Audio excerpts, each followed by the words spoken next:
Olá pessoal, boa noite a todos. Estamos aqui, né, para essa aula, vamos falar assim, diferente, né, em relação à nossa disciplina, até terminar essa questão do decreto governamental, né, da suspensão das atividades por 15 dias, né, em relação ao surto do Covid-19, que todos, óbvio, estão sabendo. Hoje a gente ia fazer a correção da atividade avaliativa, né, que vocês fizeram na semana passada, já corrigi todos, né. Ah, Aí eu vou fazer da seguinte forma: eu vou ler as questões aqui agora, tá? Vou comentar qual que era a questão correta de cada uma, como a gente faz em sala de aula, né? E aí depois, hoje mesmo lá no SEI, vocês vão lá, vai ter a prova, a atividade avaliativa, marcado lá as questões corretas, tá? Para que vocês tenham acesso. Depois eu vou falar com a Marileide, caso alguém queira, depois só me passar o e-mail, eu mando no e-mail de cada um a nota individualizada de cada um de vocês, tá? E a gente vai fazendo assim. Achei melhor gravar, já que eu tenho um canal no YouTube, eu vou gravar o meu canal, passo o link para vocês e vocês veem esse vídeo, tá? Com a correção. E as nossas aulas por enquanto também serão assim, tá? Amanhã, no SEI, vocês vão ter lá uma atividade. Eu até comentei com a Marileide, já deve ter passado para vocês, né? Vocês vão ter duas atividades para poder fazer, tá? Inclusive essas atividades, fora a questão de valer como presença mesmo, tá? Eu vou avaliar também uma nota somatória na média, tá? Somatória, não adicional na nota final, mas sim uma somatória, tá? E também na semana que vem eu vou gravar um outro vídeo que a gente falar um pouco sobre o lucro presumido, mais a legislação mesmo, certo? Eu vou tratar com vocês. E na sexta-feira, outra disciplina, eu farei um vídeo sobre uma obrigação acessória que nós temos, que é a DIRF, já preparando para a DIRPF, e passarei exercícios para vocês, tá? Esses exercícios de amanhã, que no caso vocês vão ter acesso no SEI, eles vão estar liberados até a próxima terça-feira, tá? Então, por gentileza, todos façam a atividade, tá? Vai ser uma lista de exercícios na própria ferramenta e contará como presença, tá? A participação. E não esqueçam de participar do fórum, tá? Participem do fórum. O fórum eu vou deixar ele aberto somente até o final do primeiro bimestre. Fecha a média, se não me engano, dia 8. Então, até dia 6 de abril vai estar aberto esse fórum, tá? Quem não participou, participe. Lembrando, cada um faz a sua participação, o comentário, né? E comente de outros dois colegas, né? Essa questão do fórum, ok? Em relação à atividade avaliativa, então, a primeira questão dela falava o seguinte, né? De acordo com a Constituição Federal, o ITCMD, né? O Imposto sobre Transmissão Causa Morte, esse será devido ao Estado de Santa Catarina, né? Essa questão valia 1,5 ponto. Caso ocorra, né? A letra A falava transmissão causa morte de valor em dinheiro. Então, dinheiro, lembra? Dinheiro e bens móveis, né? Depositado na agência bancária localizada neste estado, sendo que o processo de inventário tramita na comarca de Curitiba. Transmissão de bens móveis, dinheiro, né? Espécie que eu falei. O ITCMD é devido onde é feito o inventário, onde é arrolado o inventário. O inventário aqui era em Curitiba. Então, se era em Curitiba, não era devido, então, ao estado de Santa Catarina. Por isso, a letra A ela estava incorreta, tá? A letra B, doação de bem móvel localizado no município de Palmas, né? Sendo o donatário domiciliado neste estado e o doador domiciliado no Distrito Federal. Lembrando, doação de bem móvel, leva-se em consideração o quê? O domicílio do doador, né? Então, doação de bens móveis é o domicílio do doador. Aqui falava que o domicílio do doador é no Distrito Federal. Então, se o domicílio dele é do DF, então não seria devido em Santa Catarina. Então, a letra B também é incorreta. Doação de direito real de laje, né? De imóvel localizado no município de Porto Alegre. Já começa errado aqui, né? Porque doação de bem imóvel segue a mesma situação, onde está localizado o bem. Se o bem está localizado em Porto Alegre, também não é devido no estado de Santa Catarina. Então, a letra C também está de forma incorreta, tá? A letra D, doação de um bem imóvel localizado em município catarinense, sendo do doador domiciliado no município de Manaus e o donatário domiciliado em país estrangeiro. Mas aí não importa essa questão. É doação de bem imóvel, é onde está localizado o imóvel. E o imóvel está localizado em município catarinense. Então, obviamente, era devido, né, no estado de Santa Catarina. Então, nesse caso, Alternativa letra D, tá? E vocês vão verificar lá depois na correção que eu colocar no SEI, tá? O número 2, ele falava assim: conforme provisão constitucional, os municípios têm competência para instituir os seguintes impostos. Municípios, né? A gente lembra, municípios têm competência para quê? IPTU, ISS e ITBI. Então, somente esses impostos, né? A letra A falava ISS, beleza. O ICMS, o ICMS não, o ICMS é estadual, então já desconsiderava. B, IPVA, IPVA é estadual, já desconsidera, né? E a C falava o ISS, o IPTU e o ITBI. Óbvio, era essa a questão correta, né? Letra C dos tributos de competência municipal, tá? Uma questão bem fácil mesmo em relação a esses impostos, né? A questão 3 falava o seguinte, que segundo o artigo 145 da nossa Constituição Federal de 88, a União, os Estados, o Distrito Federal e os municípios poderão instituir os seguintes tributos, né? 1. Impostos. 2. Taxas em razão do exercício do poder de polícia, é óbvio. E o 3. A contribuição de melhoria decorrente de obras públicas, né? Em relação aos impostos, ele pedia para analisar algumas afirmativas, né? Então, em relação aos impostos, tá? Imposto de importação e de exportação são de competências da União? Sim, né? O II e o IE são de competência da União. Então, a alternativa número 1, correta. 2. Imposto sobre propriedade de veículos automotores, o IPVA, é de competência dos estados e do Distrito Federal. Correto. O IPVA é sim de competência dos estados do DF, né? E o 3 falava que o imposto de transmissão causa-morte e doação, que é o ITCMD, de quaisquer bens e direitos, é de competência dos municípios.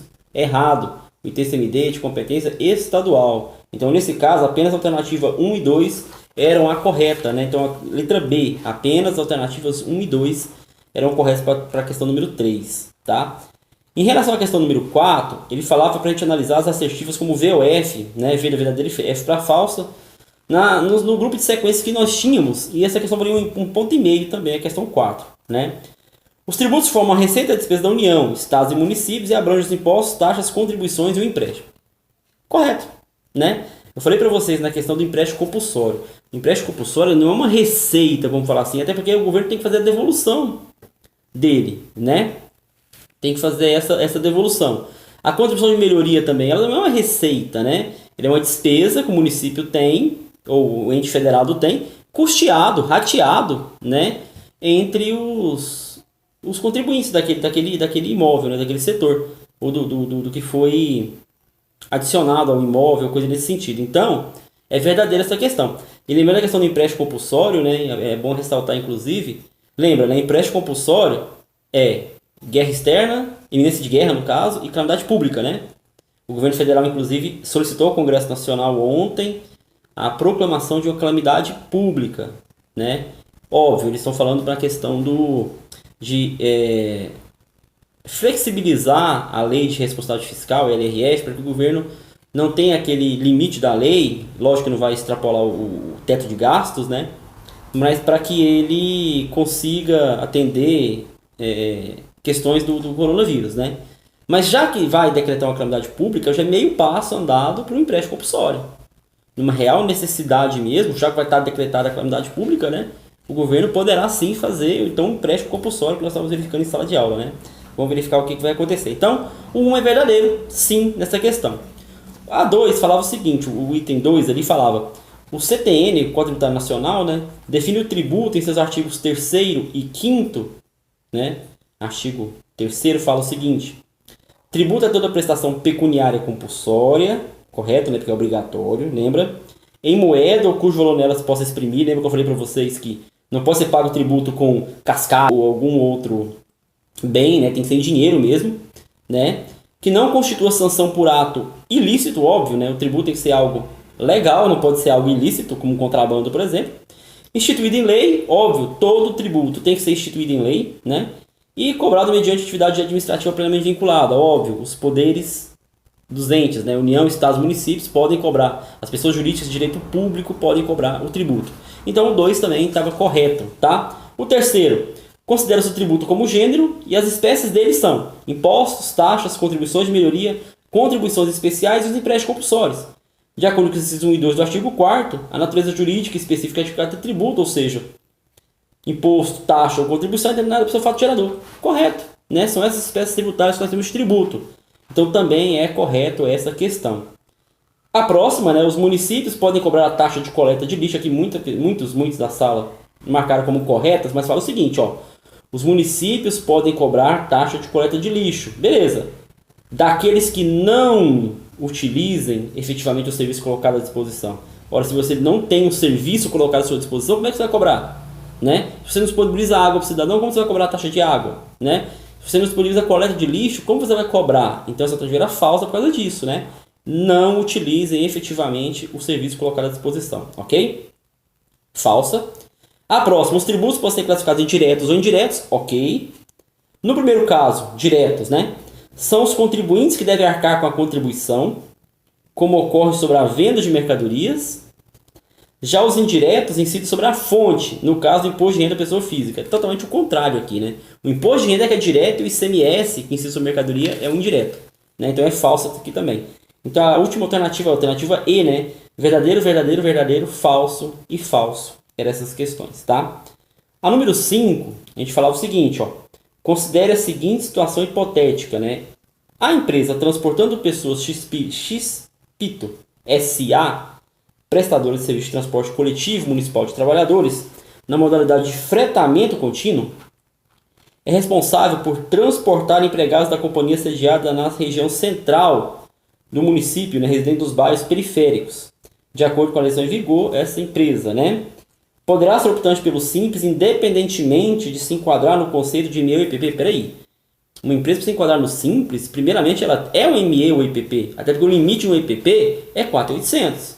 Então, se ela é um ME ou IPP, ela pode ser optante pelo Simples, não independentemente, ela tem que ser o ME ou IPP, por causa do faturamento, o limite de faturamento, que até o 4.800, né? Então essa alternativa estava errada, a letra A, né? E a B estava correta, porque falava: não poderá ser optante pelo Simples Nacional em razão de sua forma de constituição. Gente, quando eu estava falando lá na segunda aula sobre o Simples Nacional, eu citei que as sociedades anônimas, elas não podem ser optantes pelo Simples. As SAs não podem ser optantes pelo Simples. Bancos, né? O banco é um SA, né? Elas não podem ser optantes. Então, a simples palavrinha lá, SA, né, no nome da empresa, não pode ser Simples Nacional. Uma sociedade anônima não pode ser optante. Então, letra B na questão número 5, tá? A número 6 também é uma questão bem entregue. Aí eu peço, gente, leia com atenção a prova, sabe? Antes da prova, no dia anterior da prova, nós fizemos aquela revisão, ainda coloquei no quadro, gente, quais são os tributos, né, e contribuições que estão dentro do Simples? Vocês foram falando, um a um. Aí eu perguntei, o CID entra? Vocês, não. O FGTS entra? Não, né? O IOF entra? Não. Importação? Não. E aí na prova alguns marcaram ainda algumas questões nesse sentido, tá? Então prestar bastante atenção na leitura do enunciado, tá? Observar os requisitos legais, o Simples Nacional permite o recolhimento mensal mediante documento único de arrecadação, entre outros, né? A. Do imposto de importação? Não. E ainda falava do IOF. E não entra no Simples, né? B. Do IOF? Também não. Ainda falava ITR. ITR também não entra no Simples.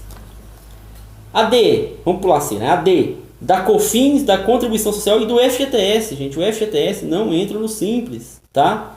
E a letra E. Do ITR, né? E de novo do FGTS lá na frente. Também não entra, né? Então a letra C era correta. Da Contribuição Social sobre o Lucro Líquido, do ISSQN e do Imposto de Renda da Pessoa Jurídica, né? Esses eram os itens corretos para marcação da questão número 6, letra C, tá? O número 7, aí era o seguinte. Ele estava falando da questão do ITBI, né? Quando eu entreguei a prova para vocês, até depois eu peguei a prova para ler novamente, falei, nossa, eu esqueci de falar com eles uma coisa antes. Inclusive foi uma falha minha, peço desculpa a todos nessa questão. E até teve também uma confusão no dia que o Marcos me perguntou de quem que era a competência para poder pagar o ITBI. E eu falei aqui do município de Mineiros, né? Da competência. Mas ele depende do que a legislação determina, tá? A legislação, ela determina... Se a legislação determinar que é uma parte ou outra, tem que se cumprir o que está na legislação, tá? A alternativa correta nisso aqui era que o contribuinte do imposto é qualquer uma das partes da operação tributada, como dispuser a lei, né? Essa era a questão correta. Mas eu anulei a questão. Primeiro para essa questão do dia que eu respondi para o Marcos, né? Ficou até o pessoal talvez entendendo que será regra geral e não é no município de Mineiros, porque a lei assim determina. Então tem municípios, talvez a lei determine o contrário, tem que obedecer o que está na lei, tá? Eu só não ler a questão também, porque eu coloquei, e muitos marcaram essa questão, o ITBI incide sobre a transmissão dos bens ou direitos referidos, na verdade, quando efetuada para sua incorporação ao patrimônio de pessoa jurídica, em pagamento de capital nele subscrito, ainda que a atividade proponente não seja a venda ou locação de propriedade imobiliária, ou cessão de direitos relativos à sua aquisição. É aqui que eu cancelei, porque é o seguinte, o ITBI ele é um imposto sobre bens imóveis, mas tem um dispositivo na legislação que diz que se uma empresa tiver um imóvel, um terreno, né? Eu lembro, o capital social de uma empresa não necessariamente tem que ser dinheiro subscrito. Ele pode ter um terreno, ter um imóvel e subscrever isso como capital, sem problema nenhum. Aí você cita lá a matrícula e tudo mais e coloca esse imóvel dentro do capital social da empresa. Isso é permitido. Quando essas transferências de imóveis para integralizar o capital social, não há incidência do ITBI. Tá? Então, quando há integralização do capital, não há incidência. Tem umas discussões aí de fiscalização, auditorias nesse caso, que diz que empresas utilizam de artimanhas, no caso, para poder ocultar um patrimônio do sócio e jogar como se fosse, mas a legislação fala que não incide ITBI sobre imóveis que são integralizados como capital social da empresa, tá? Exceto se a empresa tiver como atividade compra e venda de imóveis. Porque se ela tiver como atividade principal compra e venda de imóveis, aí não, aí incide o ITBI normalmente porque é uma atividade da empresa, tá? Mas no caso de uma empresa limitada, de um comércio de roupas, por exemplo, que vai pegar um terreno e colocar como capital subscrito, nesse caso, não há incidência de ITBI, tá? Então, anulei essa questão, um ponto para todo mundo nessa questão, tá? E eu peço desculpas, realmente esqueci de falar essa questão do capital social, tá bom? O 8, ele falava também sobre a elisão fiscal, e aqui muita gente também não prestou atenção no enunciado, que estava bem letras garrafais mesmo, incorreta. Sobre elisão fiscal, analise a opção incorreta, tá? A. Distingue-se da ilusão fiscal por ser essa expressão utilizada para designar a prática de atos ou negócios como base de um planejamento tributário lícito. Isso aqui é verdadeiro na elisão, mas eu queria a incorreta, tá? E muitos marcaram achando que eu estava perguntando a correta, mas na verdade estava lá escrita incorreta, tá? C. Muitos marcaram também. A elisão fiscal é um planejamento tributário, beleza? Antes do fato gerador, ok. Para se reduzir ou mesmo encontrar uma melhor forma de pagar os tributos de maneira legal. Ok, isso é verdadeiro na elisão, mas eu queria a incorreta, tá? Tem como sinônimo a simulação, que consiste em uma discrepância entre a vontade real e a vontade declarada das partes. Ela não é simulação, né? A simulação é a ilusão, né? Então essa era incorreta na questão, letra B, na questão número 8, tá? E a questão número 9, também eu queria, mas aí eu queria já a correta, estava bem grande lá em cima, correta, tá? O Simples Nacional é um regime tributário diferenciado, simplificado e favorecido, previsto na Lei Complementar no 123 de 2006, aplicável às MEs e EPPs. A respeito do Simples, assinala a opção correta, tá? A correta. O Simples Nacional implica o recolhimento mensal mediante documento único de arrecadação de diversos tributos. Ok. Aí falava, como imposto de renda da pessoa jurídica. Ok. Como imposto de produtos industrializados, IPI. Ok. Imposto de importação, ITR, né? Nada disso entra no Simples, então a alternativa A já estava incorreta, tá? Os estados participam facultativamente do Simples. Gente, na aula anterior eu até grifei essa questão no quadro. Eu falei assim, os contribuintes são opcionais, mas os entes federados, estados, municípios, a União, são obrigados a aderir ao Simples. Não tem que falar, eu não quero. O ente federado é obrigado. Então, os estados participam facultativamente do Simples? Não, eles participam de forma obrigatória. Quem participa de forma facultativa é o contribuinte, pessoa jurídica de direito privado. Aqui nós estamos falando de pessoa jurídica de direito público, tá? Então, tenham bem isso em mente. As pessoas jurídicas de direito privado, as empresas privadas normais, elas podem optar. É opcional para elas. Mas as pessoas jurídicas de direito público, os entes federados, estados, municípios, eles são obrigados a aderir ao Simples Nacional. Não tem como eles falar, não, eu não quero participar. É obrigado a participar, tá? Então a letra B estava incorreta também. A letra C. As pessoas constituídas sobre as fórmulas de sociedades por ações. Aquela primeira eu já respondi, ó. SA não pode ser optante pelo Simples. Já estaria errado por aqui. Mas segue. E as empresas que possuam débitos com o INSS. Gente, Nenhuma empresa que tem débito pode optar pelo simples. Lembra que eu falei para vocês? Inclusive, se a empresa tiver débito, ela tem que comunicar sua exclusão obrigatória, né? Empresa nenhuma com débito pode permanecer no simples, né? Então a letra C também está incorreta, tá?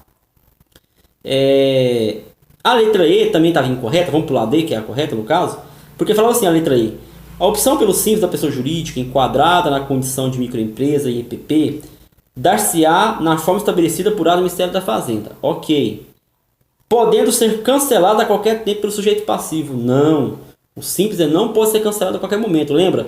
O único momento que ele pode cancelar a opção pelo simples dele, por opção, né? Óbvio, é lá na janelinha do mês de janeiro, né? Lembra que eu falei para vocês? No mês de janeiro é o prazo que ele tem para aderir e para se excluir do Simples Nacional. Então, ser cancelado a qualquer tempo. Não é qualquer tempo que ele pode cancelar, tá?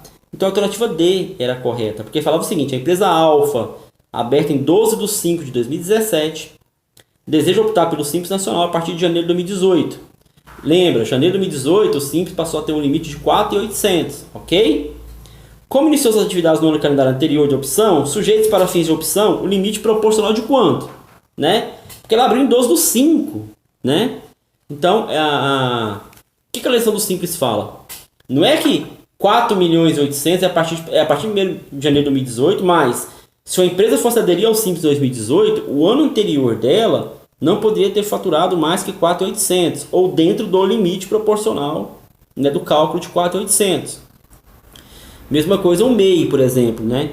Agora em 2019. O MEI pode entrar em 2019, uma empresa do Simples, que está faturando bem baixo, pode entrar no MEI em 2019? Em 2020? Poderia, desde que o seu faturamento em 2019 não ultrapassasse também 81 mil, né?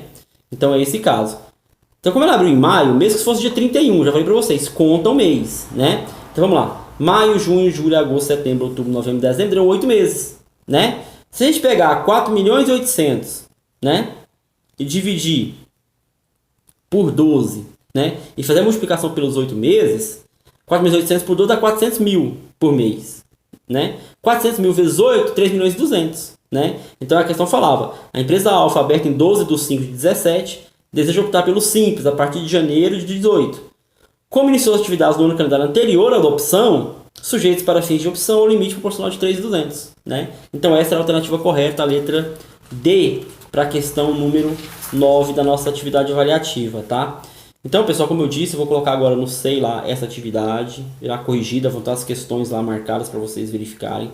Vou postar, se não conseguir ainda hoje, mas amanhã com certeza lá, vai estar as atividades para essa disciplina de planejamento tributário, tá? E contabilidade fiscal. Como eu disse, vou até inclusive avaliar essas atividades, tá? Essas participações valem como a presença, a confirmação da presença, tá? Vão ser 2 atividades, uma do Simples Nacional, novamente tratando da questão da legislação, até para fixar melhor, porque muitas pessoas não foram tão bem nessa prova, tá? Mas sem problema nenhum, nós vamos tranquilamente recuperar, tá? Participe do fórum mais uma vez, deixar bem claro, lembre de participar do fórum, tá? Bem importante. E também vou colocar algumas questões de cálculo, tá? No SEI também eu vou colocar aquela primeira atividade de cálculo que nós fizemos, vocês estão com a atividade com vocês, né?